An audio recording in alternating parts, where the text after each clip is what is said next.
Hoje, no nosso Sala de Prosa, temos a satisfação de receber um dos maiores humoristas da atualidade. Versátil, genial e por muitas vezes indigesto, Rei Bianchi. Rei Bianchi, seja muito bem-vindo ao nosso Sala de Prosa. É redundante eu dizer que Wagner Gil e eu estamos muito felizes com a sua presença. E a minha primeira pergunta não é muito animada, mas ela tem um quê de nostalgia e de bom sentimento. Quando foi a sua primeira entrevista ao Jô Soares? Obrigado, Douglas, por esse convite aqui no quadro Sala de Prosa. Abraço para você e para o Wagner Gil. Aí eu ia falar, como no meu tempo, né, telespectadores, já que você falou do Jô Soares. E foi assim, eu mandei um fax, né? Eu parei de usar droga, né? Com 27 anos. Então eu sempre fui artista. Então eu tava vendo o programa do Jô, eu falei assim, cara, será que eu iria no programa do Jô? Aí nesse dia passou uma banda chamada Gangrena Gasosa. É uma banda aqui do Rio de Janeiro. Olha como é que é o brainstorm de um artista doido, tipo eu. Então o Jô perguntou: por que vocês do Gangrena Gasosa se fantasiam? Aí o cara olhou pra ele e falou assim: não, a gente se fantasia, Jô, que a gente é muito ruim. Se a gente não se fantasiasse, pô, como é que você ia chamar a gente? Cara, aquilo me deu sabe aquele eureka, né? Opa, acendeu a luz, né? E eu falei, cara, eu vou. Aí peguei a minha Hamilton, né, minha máquina de escrever, comecei a bater lá, fiz um fax intimando o Jô a me convidar, já que ele tinha convidado o Gangrena Gasosa, que aliás, Gangrena Gasosa, pra quem não sabe, é uma doença horrorosa, né? E aí, bicho, o Jô, nesse único fax, no outro dia eu mandei, né, naquela noite, e fui dormir. E de manhã o produtor, que era o Dinho, me ligou. Aí eu fui pro programa, né? Aí tava Sarah Vaughan, não acho, aquela cantora americana do jazz maravilhosa. Tava um físico nuclear e Rei Bianchi. Aí ele perguntou, chega lá, você vai fazer o quê? Aí como eu imitava cachorro desde criança, eu falei, não, eu tenho mais músicas e vou imitar cachorro, eu sou especialista em cachorro, né? E aí o Jô, quando eu cheguei no SBT, o Jô chegou e já no camarim, que ficou a Sarah Vaughan, tava esse físico nuclear, né? E no camarim, o Jô perguntou, quem é esse cara? Quem é esse aqui? Fazer a voz dele. Quem é esse aqui? Né? Aí o Dinho perguntou, não, esse é o Bianchi que mandou o fax. Falou, não, esse cara é 5 minutos. Aí eu fiquei bolado, né, cara? 5 minutos, pô, eu tava no Carandiru, Jô. Carandiru, 5 minutos mata um pavilhão inteiro. Ele, o quê? Aí ele ficou assim, assustado, né? Aí o Dinho fez assim, sinal de ok, né? Como que diz, pô, mandou bem pra caramba, né?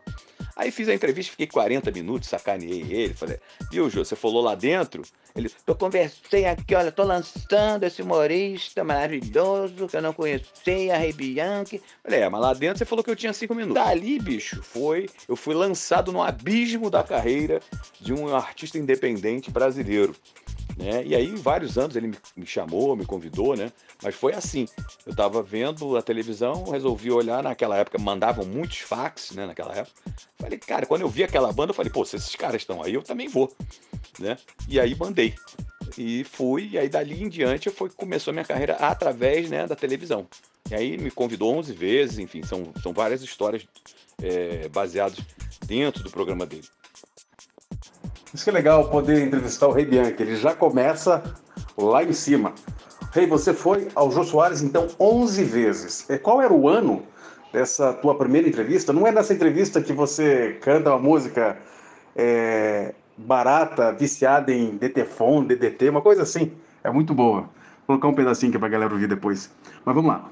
Você foi 11 vezes no Jô Soares e ninguém vai 11 vezes no maior programa de entrevista, no maior talk show do Brasil, sem criar ali uma intimidade, uma empatia, uma amizade com o apresentador, no caso aqui, o grande Jô Soares. Nesses 11 anos, você percebeu quantas mudanças do jeito do Jô trabalhar, porque são 11 vezes, então são 11 impressões diferentes. Me fala um pouco sobre essa caminhada aí, você e o programa do Jô. Ou você e o Jô 11 e meia. Falando do Jô, fui 11 vezes, mas não foram de diretas, né? Ou seja, de 95 a 2014. E, lógico, assim, eu sou muito grato ao Jô Soares, já começando a falar, porque ele diz, né? Eu não lancei nem bem, o seu talento que te trouxe aqui. Não foi meu talento, foi minha ousadia. Eu mandei um fax, né? Lógico, eu comprovei meu talento, fiz as coisas todas. Mas naquela época não era como hoje em dia, né? Que você tinha internet, né? Que você tinha todas as coisas aí na velocidade de mercúrio, né? Que é exatamente o que a gente tem hoje em dia de YouTube, de outras redes sociais aí que a gente pode mostrar o nosso trabalho e as pessoas nos descobrirem no mundo inteiro. Naquela época não era assim. Então, nessas 11 vezes, no sentido estritamente artístico, assim, eu sempre vi o Jô como um cara muito culto, um cara que falava várias línguas, estudou naquele Visconde de Rio Branco, eu acho que é um colégio aqui no Rio de Janeiro, que era para preparar o aluno, né, para ser diplomata. E depois, antes, já tinha estudado na Suíça, ou seja, a família do Jô tinha grana, ele teve uma educação muito boa, tanto que ele trabalhou depois, né, quando o pai dele morreu, que ele saiu do Copacabana Palace e foi morar na Prado Júnior, que é uma rua em Copacabana, e esse hotel também em Copacabana, Rio de Janeiro. Ele fala que conseguiu um emprego no H. Stern. Por quê? Porque ele já falava vários idiomas, enfim. Então você vê a importância aí, já falando aqui da importância da educação, né, da cultura na vida de uma pessoa. Ou seja, mesmo sem dinheiro, o pai tendo morrido, e ele teve que se mudar do Copacabana Palace para um apartamento pequeno, né, na Prado Júnior, que é uma rua perto desse hotel em Copacabana, ele já tinha uma formação, né? Mas enfim, assim, como as minhas impressões nessas 11 vezes, teve várias vezes. Primeira coisa, nessas 11 vezes, 5 no SBT e 6 na Globo, todas eu tive trechos cortados, né? Seja por alguma coisa política, principalmente política, que eu falei. Então já tive, assim, uma censura, né? Nessas 11 entrevistas, todas. A última, que foi em 2014, eu cortei alguns trechos dele me xingando, inclusive botei no meu Instagram, né? Que é Rei Bianchi Oficial, né? E botei, e fiz, e mostrei, e sempre mostro trechos, né? Que tem a Anitta, eu brincando lá com a Anitta, com esse pessoal todo. Então a questão mais importante é exatamente essa. Nessas 11 vezes, que não foram 11 anos seguidos, né? Sim, eu vi que eu mesmo, nessa última vez, né?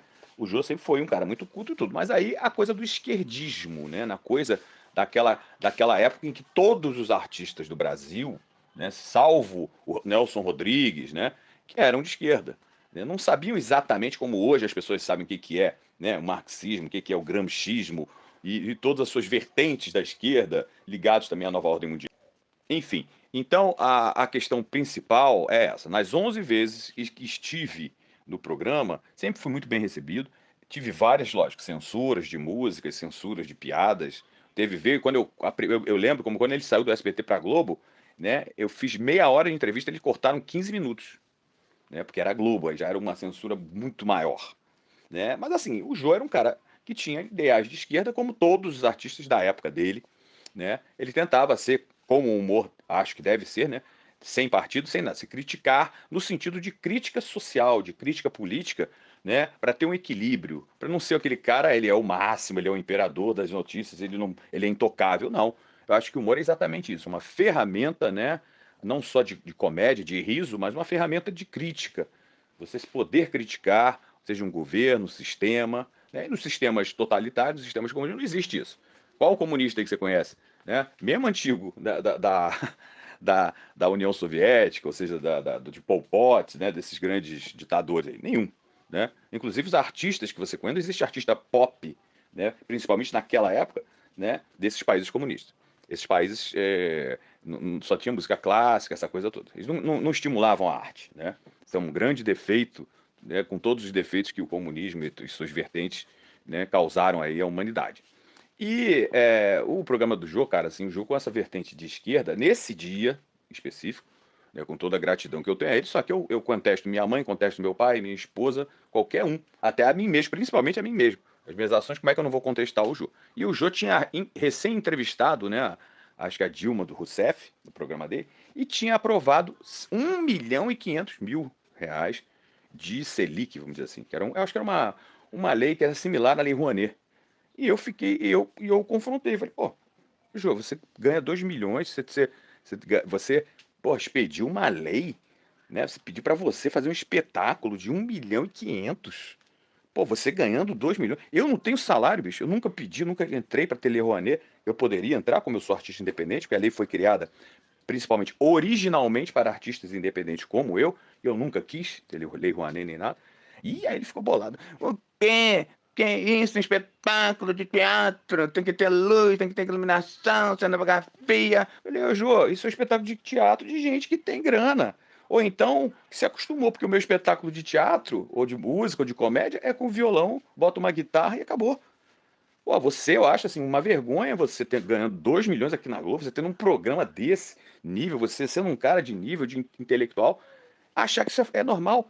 Cara, o Projac levantou, bateu o palmo em pé pra mim. Ele corta, velho, mais um corte, lógico, não foi ao ar, né? Mas eu confronto, não tô nem aí, né, Douglas? Você me conhece, você sabe como é que eu sou. Por isso que tive depois a perseguição do STF, enfim, coisas que eu contarei daqui a pouco. É, bastante assunto, hein? É interessante você trazer essa visão, né, interna, da sua impressão do Jô, né? É verdade. A classe artística, salvo engano, um ou outro, e você citou bem, o Nelson Rodrigues, a infinita e uma esmagadora maioria tem esse viés de esquerda, e o Jô Soares não fugia muito disso, né? Queria ver contigo, já entrando nessa situação um pouco mais difícil que você passou aí nos últimos anos com o STF. Nem todo mundo acompanhou, né? Porque você rapidamente conseguiu ali, de uma forma até surpreendente, abre aspas, dar uma enquadrada no que estava acontecendo com você e seguiu a tua vida, mas isso é evidente que acaba te prejudicando também em várias frentes, né? O que aconteceu, como aconteceu e a quantas andam essa situação toda aí? Então, Douglas, o nome é O Inquérito do Fim do Mundo. Né? Inclusive, a nossa querida amiga juíza Ludmila Lins Grilo, o Flávio Morgenstern do Senso em Comum e vários outros, o advogado Emerson Grigoletti, muita gente escreveram um livro a várias mãos, né? Exatamente sobre esse inquérito que é teratológico, né? O estudo da monstruosidade que conta que aconteceu em relação a mim e mais outros 29, né, nesse inquérito aí, que é o inquérito de fake news, tem um outro inquérito, vários inquéritos aí que Alexandre de Moraes e outros do STF criaram. Né? Então foi assim, eu dei uma entrevista, eu tinha feito um discurso no The Noite falando sobre acabar com o Foro de São Paulo, acabar com a ideologia de gênero, acabar com essas coisas todas aqui, que eu já não aguentava mais falar só como humorista e como sátiro das minhas músicas. Inclusive, uma influência muito boa que eu tive do nosso querido Juca Chaves, né? Então eu falei, não, hoje eu vou fazer um discurso. Inclusive, minha esposa falou, não, mas não fala isso não. Eu falei, não, amor, eu tenho que fazer. Isso está engasgado. Aí quando eu fiz esse discurso no The Noite, em 2018, antes do Bolsonaro ser eleito, foi ao ar, cara, e bombou, assim. Muita gente veio falar que eu representava, o Bolsonaro começou a me seguir, né, no Twitter e no YouTube, enfim, e continuei ali, aí é, continuei lutando como sempre lutei, pró-conservadorismo, pró, né, liberdade, né, pró tudo que seja Deus, pátria, né, família, honestidade, integridade, verdade, sempre isso. E as pessoas confundem também muito, né, conservadorismo com puritanismo, o que não é, né? Mas enfim, aí eu dei uma entrevista para o Terça Livre do nosso querido Alan dos Santos e nessa entrevista eu falei que tinha que ucranizar realmente o STF, porque era uma vergonha ter um tribunal onde foram indicados por políticos comprovadamente corruptos. E depois disso, 2020, eu recebi a visita, né, da Polícia Federal na minha casa. Na minha casa de mais 28 pessoas, eram 29 nesse inquérito do fim do mundo. E eu fui o único que gravei, porque falei que aquilo ali era um absurdo usar 6 agentes da Polícia Federal e um delegado para ir na minha casa, um pagador de impostos, um cara que não deve nada, enquanto tinha vários políticos aí desviando dinheiro, tinha vários políticos aí roubando, vários, e não faziam nada. Aí ele até alegou, o delegado na época, que era legal. Não, mas é o processo. Mas como é que é legal? Ué, o senhor estudou direito, o senhor fez uma prova difícil para ser delegado. Como é que um processo, um inquérito vai vir de um cara que ele se diz réu? Porque ele está me acusando de coisas que eu falei sobre ele. Ou seja, já não tem capacidade para julgar um caso. Só que é o Brasil. Né? E essa teratologia, essa monstruosidade jurídica, que todos já comentaram, querido Ives Gandra, né? O Ivan Sartori, desembargador, todo mundo comenta sobre isso. Né? E aí eu convenci a ele que eu falei, cara, o nazismo também era legal. Não é o fato que um juiz fez uma coisa que ele que seja legal, mesmo que dentro do direito não seja irregular, né, não seja constitucional, porque o artigo 220 me dá o direito do meu discurso, liberdade de expressão. Artigo 220 da Constituição, no qual esses ministros do STF deveriam ser os grandes guardiões, né, da Constituição, e não foram. E aí convenci com muitos argumentos sólidos e seguros ao delegado que ele, se me levasse, ele estaria sendo tão bandido quanto essas pessoas aí que defendem essas pautas e essas coisas, né, os iluministros. E aí o delegado falou realmente, não, só pode filmar então, porque era um mandato de busca e apreensão de eletrônicos. Por quê? Ele queria me coagir, o Alexandre de Moraes queria me coagir para que eu me calasse, né? E eu não vou me calar nunca, né? Só se Deus quiser que eu morra, ou seja, que se alguém me matar, alguma coisa, aí vou me calar, mas que Deus permitiu. Então, muitos homens muito melhores que eu morreram em causas nobres, né? E aí aconteceu isso, né? Aí esse vídeo eu mandei pro Eduardo Bolsonaro, né? O Eduardo Bolsonaro botou nas redes sociais dele, e aí eu tive aí um boom no meu Instagram, mais de 40 mil seguidores, todo mundo falando que eu representava, não sabia nem quem eu era, não sabia que eu era artista, acharam que eu era ativista político, mas eu não fui, eu sempre falei sobre política, através da minha arte, através das minhas músicas, né? E aí aconteceu isso. E aí agora, em 2022, recebi, como eu perdi, né, meu YouTube, perdi meu Twitter, perdi minha conta do Instagram, duas contas do Twitter, inclusive a que o Bolsonaro me seguia e outros políticos, eu perdi também por causa do STF. Né? E o meu YouTube, né, assim, um detalhe, meu YouTube não tinha nada de política diretamente, nem de STF, de nada, tinha minha obra, né? Shows que eu fiz até em 85, na mesma época do Rock in Rio, eram relíquias, eu entrei na justiça, né? E agora estou esperando, né, as liminares, estou esperando as decisões da justiça. Mas foi mais ou menos isso, né? E é uma honra ser considerado inimigo por esses caras, porque um ministro que fala, né, como esse Barroso, diz que o presidente da República é considerado inimigo, isso eu não entendo, né? Porque não teve uma intervenção, não teve nada em relação a um cara desses que fala isso do presidente da República, entendeu? Ou seja, e aí aconteceu isso, esse livro é maravilhoso, O Inquérito do Fim do Mundo, muito bem escrito, muito bem elaborado por pessoas que conhecem o direito profundamente. Nós estamos conversando com o Rei Bianchi e eu vou aqui parafrasear Chico Anísio. Rei Bianchi é um fora de série. Ô Rei, você estava falando também sobre a questão da liberdade de expressão, de você se expressar, falar o que você pensa. Eu tive a alegria, tempos atrás, de também entrevistar o Léo Lins, e agora, há poucos dias, o Léo Lins foi cancelado, né? Uma palavra da moda aí, foi cancelado por uma piada que ele havia feito há muito tempo. Ô Rei, piada não devia ficar na caixinha de piada, na prateleira de piada, e assim não deveria, em tese, passar de largo para esses vigilantes do mimimi? Qual que é a tua visão? Porque na minha visão, já vou dar aqui a minha resposta, e você tem liberdade de discordar comigo, piada é piada. Não gostou da piada, você muda de humorista. Não gostou de canal, você desliga o canal. Não gostou da comida, você come outra. A vida não deveria ser mais prática?